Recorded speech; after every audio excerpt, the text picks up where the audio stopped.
Alright, so I'm going to go ahead and try this again. I wanted to make a video for you guys from last training that we did. Melody was the only one able to show up, so I know plenty of you guys would have been there if you could have, so this was a video I wanted to make because I felt that that topic was important. Where we kind of went over the keynote speaker from last year's convention.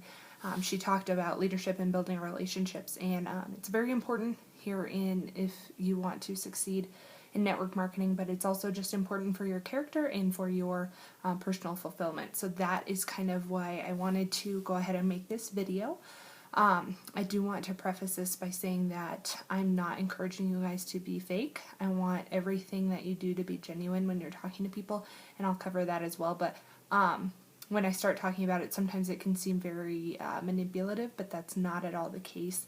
And she really gave me a different perspective on just building relationships and how to do that and be most successful in your business and in your life. So let's go ahead and start. So you won't succeed in network marketing until other people want you to succeed. That's 100% true, especially in network marketing.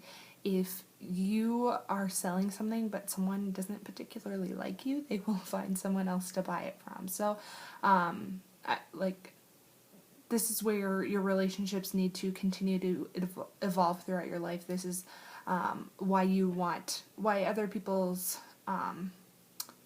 want for you to succeed is important. So I'm going to go ahead and talk about 10 different behaviors that enhance leadership, and then kind of go into the details of all of them. So first of all, you have to be present in the moment with people. It's really important when you're hanging out with someone that you are not glued to your phone. Make sure that you're able to put your phone away. Make sure that you're in the moment. That's really important, and people pick up on those things. If you're someone who is always distracted when you're hanging out with someone, they don't feel very important to you. So make sure that you can put away anything that is distracting you and focus on that person that you're hanging out with. If you're at dinner with a bunch of friends, put your phone in your purse and put it on silent. Obviously, if you're expecting some sort of emergency, that's fine. But I would assume that your friends would already know that. So just in any case that you are meeting with other people, make sure that they are your priority, not whatever is going on in all your other different facets of life, because we're all busy. Just make sure that you can keep it to a minimum and make sure that they are your priority. Don't be above anything that you ask other people to do. When people come to me with they're looking for help with Plexus and how to grow their team and anything like that, I don't tell them a bunch of things that I'm not willing to do. I tell them to read GoPro. That's a great book because it gives you specific strategies. I will be the first to admit that I have not completed all of those strategies. If you want to know why I'm not diamond, it's because I haven't done every step in GoPro. So that's one thing that's really important, is that you're not telling your team to do something that you're not willing to do. So I also encourage posting on Facebook, but that's something that I do all the time. That's a good example. Make sure that your on-stage presence is similar to your off-stage presence. You don't want to go into a certain sales mode. You want to still be yourself. This goes back to that genuine people want to feel like they're seeing the real you. That's what I'm trying to say. They don't want to feel like they're seeing a stage presence. They don't want to feel like they're seeing Amanda Sales, Amanda Plexus versus regular Amanda. I'm pretty much the same person. I talk the same way. I get pretty excited about Plexus, don't get me wrong. But I'm not a different person when I talk about it. I talk about Plexus from my heart, from the way that I see how it's changed people's lives, what I love about the system and things like that, but I'm not becoming someone else, if that makes sense. And being excited and being over the top, that's completely normal. Like when you're pumped about something, that's fine, but be true to you. Don't become someone else around other people. People see through that. Maybe not right away, but they always see through it, so don't be fake. Make small promises and keep them. You guys might have heard some of the higher ranked ambassadors talking about that. That kind of came from last year's convention. When you make small promises and keep them, people will start to notice. So this is something that it's like a snowball effect. You definitely have to start it, and then eventually it will benefit you in your relationships and your gain, or people being able to give you their trust and you gaining other people's trust. That comes from things like making small promises and keeping them. So it's a good way to earn trust. If you say, hey, let me send you this article, I was thinking about it and I think you'd really love this, or I just read this book, I think that you would love this book, let me send you the link to Amazon so you can kind of look over it. Or whatever it might be. If you say, oh yeah, I will, I'll send you a message tonight about whatever it might be. Or I'm going to plan a coffee. Let's plan a coffee on Friday. Make sure that you do it.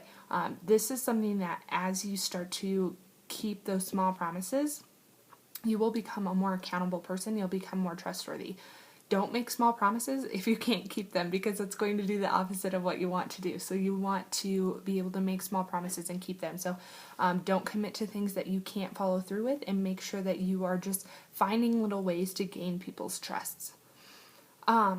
Strive for frequent and consistent contact. That's another thing that you want to do with all of your relationships. You want to make sure that you are building a consistent contact type of relationship. You want to be able to reach out to someone. Say that you set, like, I want to build relationships at about a half hour a week.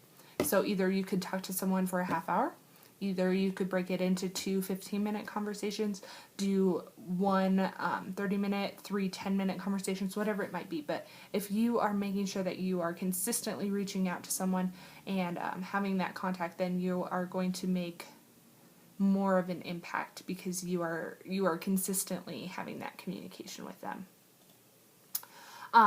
When you're talking about relationships, make sure that you are choosing your media wisely. That means Facebook, text, email, whatever it might be. If it's anything that's interpersonally sensitive, don't send an email. If you feel emotional about the topic at all, don't send an email. It's much more effective to have a face-to-face or a phone conversation at least, if it's something that is interpersonally sensitive or something that you are emotional about. If you're trying to get buy-in, don't send an email. If you're trying to be influential, you can't be influential in an email. We think that we are because we're able to say everything exactly the way we want to and phrase it just the right way because we've gone over it in our heads. But it's not influential. A block of text does not excite anyone. Meet them in person. I did a video a little while ago, that when someone asks you about Plexus, do not just send them a bunch of text. They're not going to read it. They're going to look through it and be like, oh, cool, and then they'll forget about it most of the time. What you want to do is you want to keep it to a minimum, maybe like a paragraph at most, a couple sentences, and then say, when can I meet you to talk about it? I love Plexus. It's been great. I lost 30 pounds. It's helped my mom with some of her pain relief. It's a natural plant-based system. When can we meet up? Let me buy you coffee. Let me tell you a little bit about it. That's going to get more buy-in. So don't try to convince people over email. Just stop doing it. And then you're going to be more successful if you're trying to get buy-in in person. Don't send emails if you're trying to be overly strategic. Don't plan on, like, if I send this, then they'll come back with these questions, and then I can counter with these things. And don't send an email trying to be overly strategic. It's not going to work.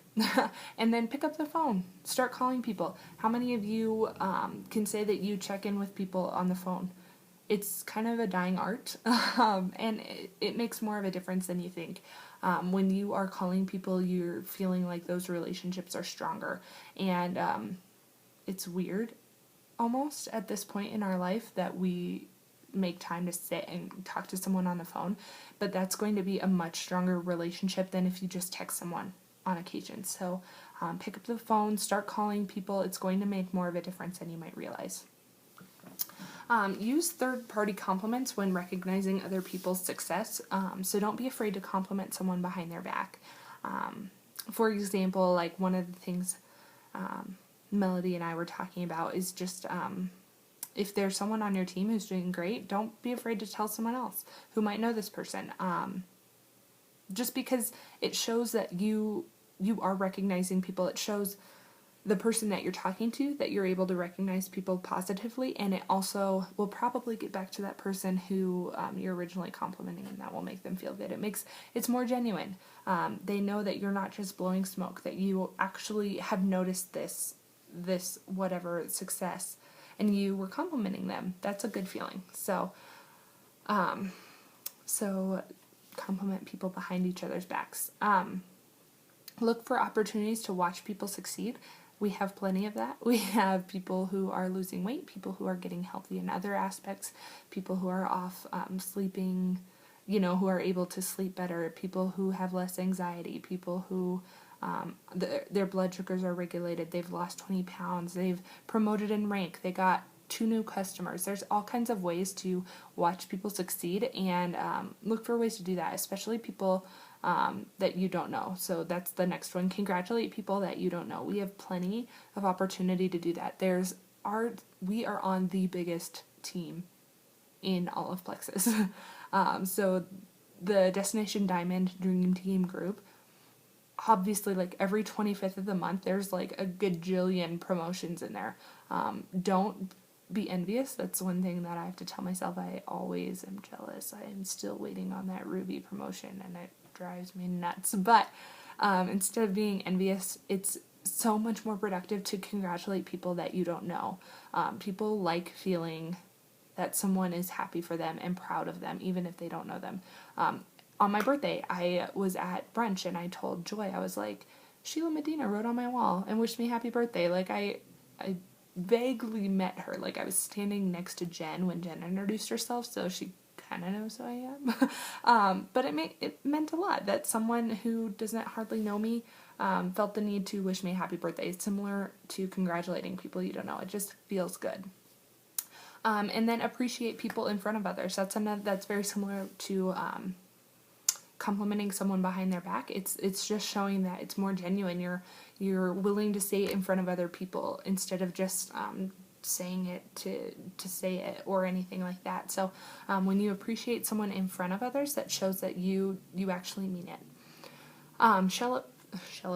Celebrate short-term successes. That's something that I know I can do better.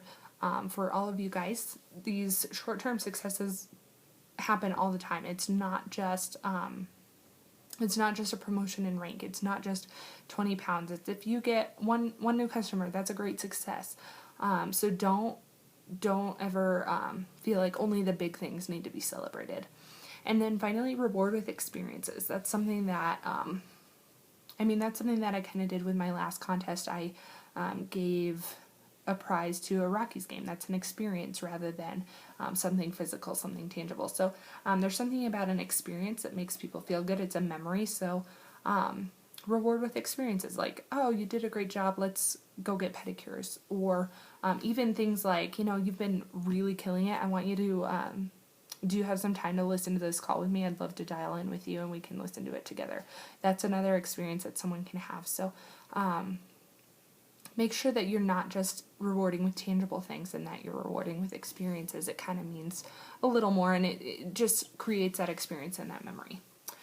So here's where I uploaded something called the relationship tracking chart or relationship tracker or something like that. I uploaded that, and this is kind of what Lori is the name, I believe.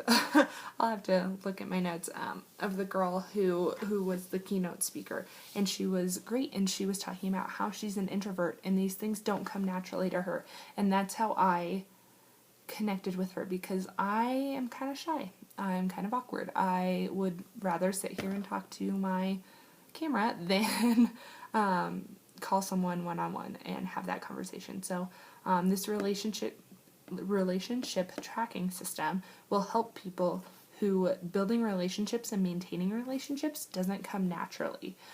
It's important for not just your business. This is important for your overall development. This is important for you as a human. You need to be able to keep track of relationships. You need to be able to foster those relationships, and that's what this relationship tracking system will do, especially for people who it doesn't come naturally for, and that's why I really appreciated her training. So what she says is to keep a chart that has many different relationships in it so that you know when to check in. You have a chart in all these different people, and you're able to physically see the last time you checked in with someone, and it becomes more apparent the relationships that you need to check in with a little bit more. So I know that I personally, even just from college, there are people that I lost touch with just because I didn't check in with them. And there are people who I stalk on Facebook all the time because I'm still super interested in their life, but I let those relationships kind of drop, and then, you can't, it's a lot harder to foster a relationship that's already kind of died. Not to say that there's any animosity or anything there, but it's really a lot harder to bring back to life a relationship than to just foster it along the way. So she talks about this thing called dripping, which are frequent points of contact, and just make sure that you're delivering the right kind of drip. So you want to connect about more than just Plexus, obviously. This is not just for making, advancing you in your business career. This is more importantly about creating those relationships, and obviously if you're passionate about the products, Plexus is going to come up. That is not what this is about. This is about continuing to build those relationships, and Plexus will naturally increase with that. So you want to identify key contacts, define a protocol for communication if you're going to connect with them via phone, Facebook, text, in person. You want to make sure that you're mixing up. This is another reason why this tracker is so important, because you are able to see how you've been contacting them. Have you only been texting them? Because then you should probably meet up, or you should call them on the phone or something like that. And then you want to calendar your contacts. You want to keep track. You want to keep checking in. So you have to make time for this. You have to make time to set aside and go back to your relationship tracker and check in with the people who need to be checked in on. Find ways to reach out to the people that you need to reach out to. The relationship needs to be strong enough that a favor won't seem awkward. I think that that's a pretty good gauge in where your relationship stands. If you can ask them for a ride to the airport, great. If not, you probably need to work on that relationship. So things that you want to chart, I included in the chart, are the name, contact information, nature of the relationship, any important data, date of your last contact, the medium of the contact, how you reached out, text, Facebook, whatever, the nature of conversation, what you talked about, if anyone else was involved, and any other notes. That's going to make it easier for you to check back in, because you'd be like, yeah, last time we talked, you said this. I wanted to see how that went. I wanted to see how your interview went. I want to see how your job's going. I know you mentioned this thing with your boss. It makes it so much easier when you have something to refer back to. If there's someone that you want to reach out to but you can't find something that's valuable, then just put them on a separate list and come back to them later. Don't force it. Don't make it fake. Just put them on a separate list and come back to them when something comes up that made you think of them. I'm going to try and hurry this up because it's almost 20 minutes. Document contacts and pay attention.